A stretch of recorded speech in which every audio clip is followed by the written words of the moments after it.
Доброго ранку!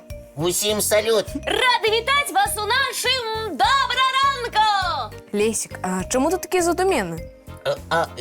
Я знайшов у бібліотеці цікаву книгу.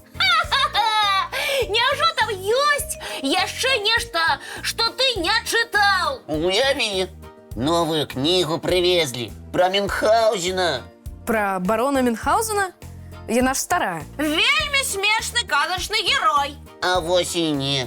У новай кнізе ён рэальны. Як рэальны, сапраўды лятаў на ядры і выцягваў сябе з балота за валасы? Лесик, правда, такога быць не можа.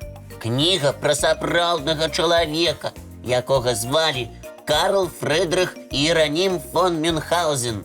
Ён нарадзіўся ў Германіі ў 1720 годзе. Гэта значыць, яму зараз было больш за 300 гадоў? Ага, калі б ён быў бессмяротны, як у кніжках. І ўсё ж я хачу ведаць, чалавек па прозвішчы Мюнхгаузен сапраўды лятаў на ядры? Не, Кася, гэта ўжо прыдумалі пісьменнікі. Чалавек, пра якога я зараз чытаю, быў ваенным і жыў у Расіі амаль 15 гадоў. Ты ж казаў, у Германіі. Ён пераехаў у Расію, калі яму было 17 гадоў. І што, ведаў рускую мову? Так, пісаў дрэнна, але размаўляў. Клас. Значыць, калі б ён прыйшоў у нашу студыю, мы б з ім пагаварылі. Так, і ён бы расказаў адну са сваіх захапляльных гісторый. Дарэчы, расказаць яму было што. І што ж? Вось адна з такіх гісторый. Калі Мюнхгаузен камандаваў ганаровай вартай, сустрэў нямецкую прынцэсу. Ой, прынцэсу! Гэта так цудоўна! Нават не ўяўляеш наколькі. Ведаеш, кім была тая прынцэса? А кім? Будучай імператрыцай Кацярынай II, Кацярынай Вялікай. Ой, фантастыка! Ого, ён стаяў побач з будучай царыцай. І не ведаў, што яна будзе знакамітай. Як і не ведаў, што сам стане знакамітым на ўвесь свет. А чаму яго лічылі хлуслівым? Калі барон вярнуўся ў Германію, ён любіў расказваць сябрам пра прыгоды ў Расіі. І пра тую прынцэсу? У асноўным яго гісторыі былі пра паляванне, як аднойчы замест каня запрог у сані ваўка. Можа, жартаваў? Як мінімум, перабольшваў. Трошачкі. Ну, я таксама люблю трошачкі прыхарошваць, калі расказваю пра свае сукенкі. Табе можна, Кася. Вось адзін пісьменнік і падслухаў яго гісторыі. І напісаў пра гэта кнігу. Ага, апавяданні барона Мюнхгаузена пра яго дзіўныя падарожжы і паходы ў Расіі. А барон быў не супраць. Яшчэ як супраць, ён вельмі раззлаваўся.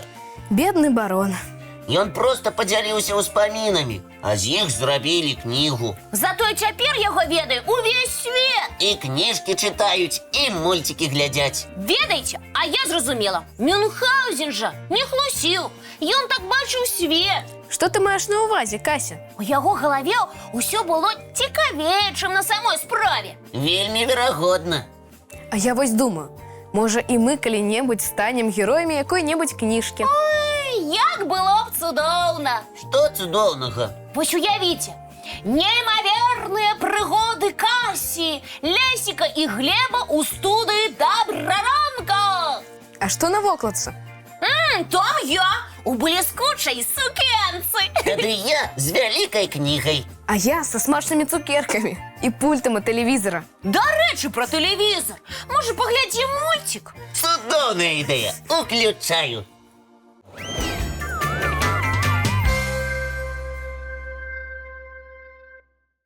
Хлопчыкі, я сёння такую смешную птушку бачыла. Цікава, якую? Птушка жартаўніца. Хутчэй птушка-клоун. Я не магла не смяяцца. І што такое вясёлае рабіла гэтая птушка? Яна бегала і ўвесь час трэсла хвосцікам. Як? Ясна. Яна была маленькая? Так. Бела-шэра-чорная або жоўтая? Чорна белая. Гэта ж пліска! Я гатовы расказаць падрабязна пра гэтую дзіўную птушку. Знаёмцеся, пліска. Клас! І птушка смешная, і назва яе. Але якая яна хуткая. Так, пліскі вельмі жвавыя. А чаму яны ўвесь час трасуць хвастом? Гэта дапамагае ім лавіць казурак, Ого, якіх? мух, матылькоў і вусеняў. Ого! Гэта значыць, што яны карысныя ў барацьбе са шкоднікамі. Безумоўна. А што яшчэ цікавага ты ведаеш пра плісак? Напрыклад, пліскі могуць вельмі хутка бегчы, калі адчуюць небяспеку. Вось як! Сапраўдныя спартсменкі! Ды ўвогуле яны вельмі моцныя птушкі. Могуць пералетаць вялікія адлегласці. Значыць, яны вандруюць з Беларусі на далёкія адлегласці? Так, некаторыя ляцяць на поўдзень, каб правесці зіму ў цяпле. А потым вяртаюцца дадому? Абавязкова. Звычайна ў канцы красавіка ці на пачатку мая. О, таму я і сустрэла пліску. Пэўна, вярталася з адпачынку. Хутчэй за ўсё. А як пліскі будуюць гнёзды? У самых нечаканых месцах. Пад дахамі хат, на дрэвах і нават у агародах. Значыць, яны могуць жыць побач з чалавекам? Не толькі могуць, але і жывуць. Яны часта падлятаюць блізка да людзей. Гэта сапраўды цікава. І не баяцца? Часцей за ўсё не. А якія ў іх гнёзды? Яны будуюць іх з зялёнай травы, пёркаў і дробненькіх галінак. Дарэчы, я чула, як яна спявае. Вельмі прыгожы голас. Так, спявае лёгка і гулка. Клас! Ой, хачу паназіраць за імі, як мага хутчэй. Абавязкова паназіраеш, але не зараз. Стоп! Зараз ёсць справа больш важная. І якая? Як якая? Трэба паглядзець мультфільм.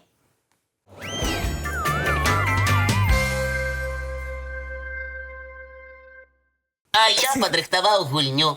Не здагадаецеся, аб чым? Аб незвычайным? Так, аб тым, чаго не існуе. Раней было, а сёння не. Ты так кажаш, быццам мы гуляем у дыназаўраў. О, ты здагадлівы. Гуляем мы у веру-не веру. А вось тэма – дыназаўры. Адгадайце, хто гэта? Гэта тыраназаўр. Верна. У яго быў самы вялікі мозг сярод усіх дыназаўраў. Верыце? Я думаю, ён сам вялікі, значыць, і мозг будзе вялікі. Думаеш, ён разумны? Ага, як дырэктар школы, я веру. А я не веру. Ён толькі бегаў і кусаў. Думаць там няма было калі.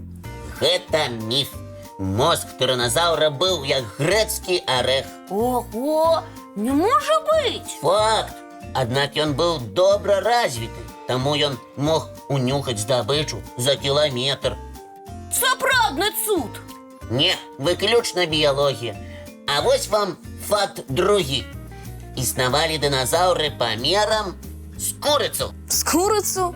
Не, я не веру. Занадта маленькі для дыназаўра. А я веру. Уяві сабе дыназаўрыка, які збірае зярняткі.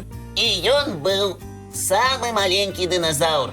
Анхіорніс, ростам 50 сантыметраў. Значыць, калі б мы жылі ў той час, замест сабакі мы маглі б завесці дыназаўрыка? У тэорыі так.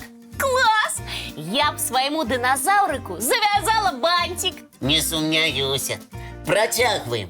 Самы цяжкі дыназаўр важыў як 10 сланоў разам. 10 сланоў? Не, я не веру. Як такое магло бегаць па зямлі?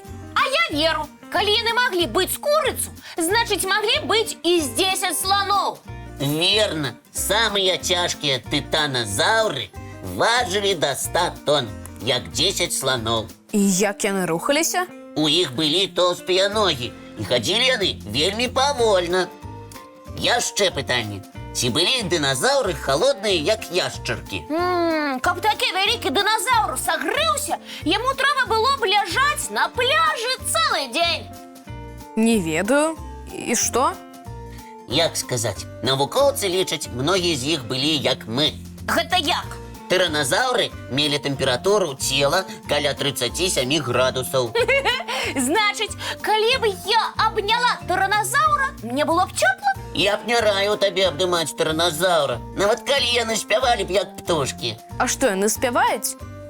Гэта я ў вас пытаюся. Верыце? Не. Пінь-пінь-пінь. Гэта як? Гэта ж смешна. А раптам яшчары спявалі не пінь-пінь-пінь. Выдатная версія. Але ўсё ж няпраўда. Хутчэй за ўсё, яны рэкалі як кракадзілы. Шкада, я паслухала хор дыназаўраў. І апошні факт. Верыце, што птушкі прамыя нашчадкі дыназаўраў? У гэта верым. Я ведаю, што ў некаторых дыназаўраў было пер'е. Праўда! Пер'е было для цяпла і прыгажосці. Я цяпер па-іншаму буду глядзець на курыцу. Яна ж нашчадак сапраўднага дыназаўра. Ну вось, бачыце, як многа цікавага я вам расказаў. Дзякуй, Лесік. Так, толькі я ўжо трохі стамілася. Трэба адпачыць. Усё, уключаю мультфільм.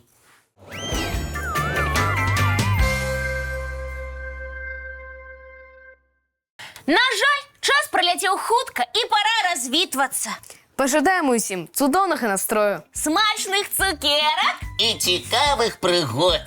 А мы сустрэнемся, як заўсёды зранку. У нашым Добраранку! Хе-хе-хе!